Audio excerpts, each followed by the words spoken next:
Today we're going to be breaking down my favorite Topuria fight where he almost gets knocked out with a head kick, but is able to come back and knock this dude out and send him to the Shadow Realm. I hope you guys enjoy the video, and let's get right into it. There's a couple important things that happen in the first 30 seconds of this fight. The first one that we need to talk about, probably the most important, is how Ilia Topuria dips his head down in order to gain momentum for his strikes. This is a common thing that he does all the time, and I talked about it a lot a year ago in a Volkanovski breakdown. Another thing worth mentioning about Ilia is how he's a front leg heavy fighter. What this means is he will have over 60 to 70% of his body weight on his front leg most of the time that he's going in to strike. Now in the next few seconds you'll see how Jai Herbert perfectly counters those two habits from Ilia Topuria. First, by using the jab with those fucking long arms. He's got some John Jones arms on him. He uses that jab to stop Ilia from going forward, but the more important strike that he uses constantly throughout the rest of this fight is this knee up the middle. This is like kryptonite for Ilia Topuria because it counters his whole entire style. His style is to dip his head down in order to get his range, and Jai Herbert hits him with this knee about 3 different times in this fight. Now, again, we see Ilia Topuria use that forward momentum and forward head movement, but the more important thing here is how he adjusts to the jab of Jai Herbert. That's like a Dr. Seuss rhyme right there. He adjusts by moving back this time, an immediate read within the first 20 seconds of the fight. Now Jai Herbert circles to his right to stay away from Ilia Topuria's right hand. And now we're going to see a common theme in this fight. Ilia Topuria tries to get close, but gets punished by punches on the outside.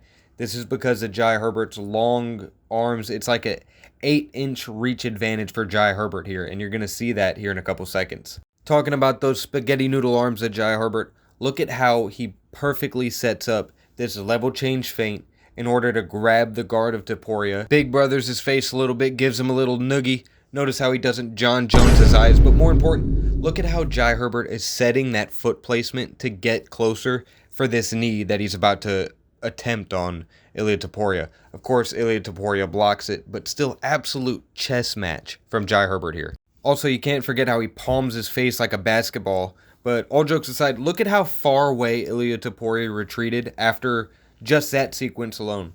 This is against everything Ilia Topuria does. There's almost 0 strikes or takedowns that Ilia Topuria can land this far away from Jai Herbert. He keeps putting himself in a position where he can get hit and can't hit Jai Herbert. Now this is a moment that I've all been waiting for.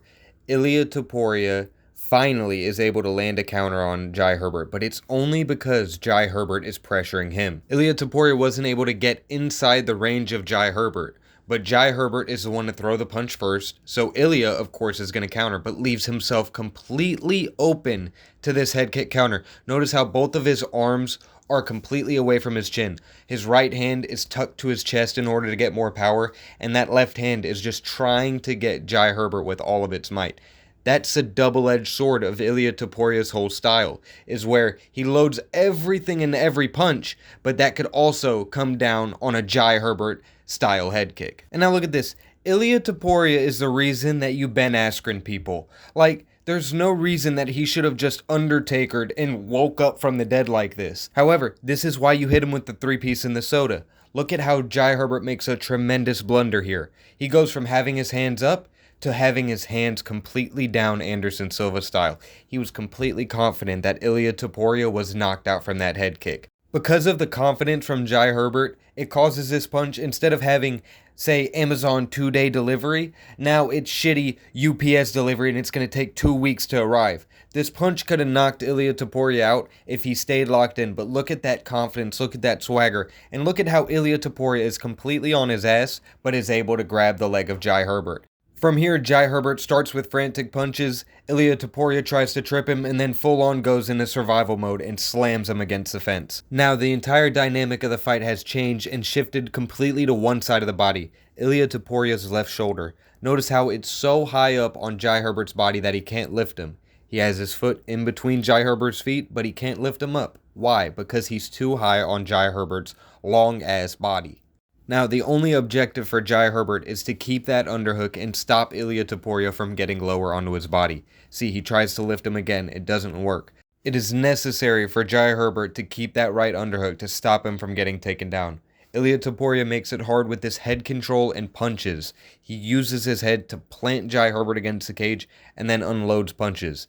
This makes Jai Herbert want to escape, and when he does try, he eventually falls into the spider's web. First, he goes for a single leg takedown, but then transitions to a double under. He's able to actually execute this takedown now because look at where his shoulder is. It's a lot lower on Jai Herbert's body. This is why he was able to execute the takedown. It makes it possible for him to connect his hands around the body and slam Jai Herbert on the canvas. Speaking of, he slams him so hard that he leaves a blood stain of his own face on the canvas. Herbert spends most of the time on the ground actually avoiding Topuria's punches and is just controlled for the majority of this time. And the most significant thing that happens is whenever they stand up. Now Herbert frames off to get space and then pushes the legs of Topuria, except Topuria grabs that left ankle of Herbert and starts twisting it, using those long legs against him to push him against the cage. But now it's Herbert's time to counter. He doesn't want to get taken down again, so he steps back into a wider posture to avoid that double leg. Herbert takes that takedown defense and turns it into offense. That right leg, instead of a wide stance, now it's going to turn into a knee. He uses those long-ass arms to pull that knee into Topuria's head. But things don't get better for Topuria at the end of this round because he's getting picked apart on the outside. First, it's a jab that hits him right on the forehead, and then the right hand bounces off of his shoulder as he misses a left hook. He goes in for the right hand, Herbert misses a left, and then he gets sniper hit with a Hearn-style right hand. That obviously shakes him because his mouthpiece falls right between his legs. A couple seconds later, Ilia still has his back to the fence, but this time he commits to a combo.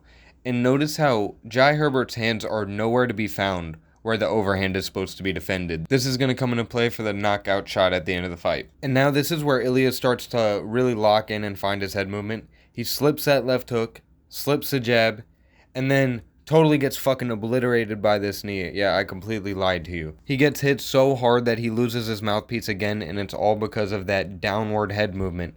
He literally volunteered his face into that knee because of his downward head movement, trying to set up shots. Now Mark Goddard does a 40-yard dash while Herbert tries an uppercut hook combo that misses, and then Topuria swings an overhand that would have taken his head off, but misses.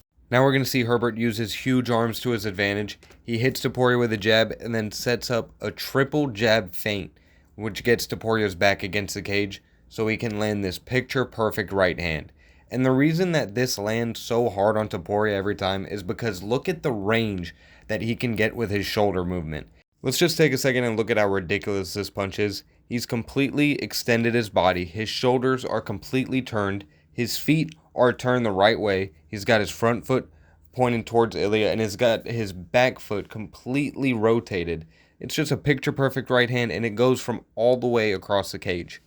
Now with a couple seconds left, Herbert lands the same right hand again, but look at how he leaves himself undefended for that overhand, which is going to come into play in the next round. Starting off round 2, look at where Ilia Topuria is staying compared to where he was in the last round. In the last round, he was behind the inside line of the octagon, and now he's in the center on top of the monster logo pressuring. For the first time in the fight, we're seeing Jai Herbert now back up because of Ilia Topuria's pressure, and he tries to set up that same high kick that knocked him down earlier again, and it doesn't work because Ilia is too close now. Now Herbert's going to keep circling to his right to stay away from Ilia Topuria's right hand.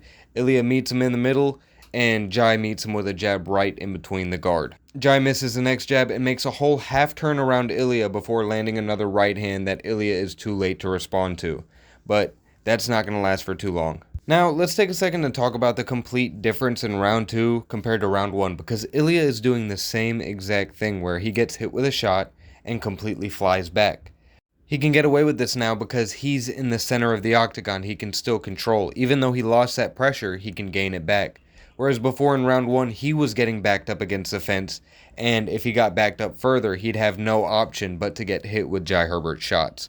That's a complete difference in the pressure in round 1 to round 2, and this is why Ilia is able to win this fight in a couple seconds. Herbert throws an uppercut that misses and continues circling, but notice how Ilia Topuria is able to just cut him off completely, and now he's in the same situation that he was before. He's in front of Ilia Topuria and can't go to his left and can't go to his right.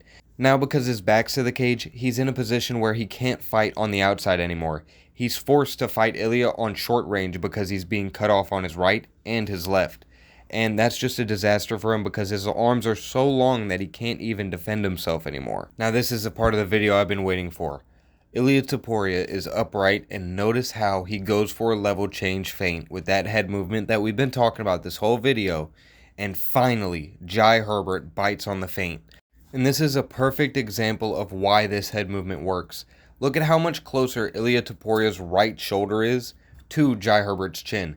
This is getting this right hand closer to Jai Herbert, and the more important thing is, look at where Jai Herbert's left arm is. It exposes a perfect opening for Ilia Topuria's overhand right. Jai Herbert feints like he's going to go left, but goes right. It doesn't fool Ilia because now he's in the center of the octagon. He can control the pressure. Now for the first time, Herbert's actually getting backed up. He throws a jab, but it doesn't help him the same way. He's not in the center of the octagon anymore. Now that Herbert can't move anymore with his back to the fence, he's forced to block this overhand, which we just saw he had a huge hole in that game plan, and he actually gets hit with that same overhand that Ilia was setting up, and Herbert blocks it in the same exact way. Now Ilia slips a jab, and it's just getting him closer to his target. He throws an overhand, misses, but it's still getting him closer to his target. Now this combo is one of the most lethal combos I've ever seen in boxing. Ilia Topuria is generating more power for the overhand by using this liver shot. You see how he's placing most of his weight on that left foot, and he's actually leaning in that direction? He's doing that so he can fully extend his right side. Notice how far back his right shoulder is. Watch as he's rotating his body. Look at how far he extends that right shoulder in order to get a whiplash style effect on this overhand. This is what makes Ilia Topuria so dangerous at close range. Now obviously he gets knocked out in the Shadow Realm, but I want to rewind for a second and show you he had that same exact defense again for that overhand where he has that left hand low and gets hit right on the chin. And look at the look on his face, like he could not avoid this shot.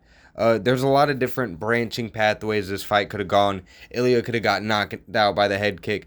Jai Herbert could have blocked the overhand. But the last thing that I'll say in this video is a question to you. How do you think Ilia Topuria will do against a fighter like Charles Oliveira? But anyway, guys, thank you all for watching to the very end. This took about a month to make. I don't really go into the behind the scenes at the end of the videos much, but this was one of the most painful videos to make, but it was so worth it because even I like watching this style of breakdown. So, thank you all for watching to the end, and, yeah, guys, I'll see you in the next one. Later.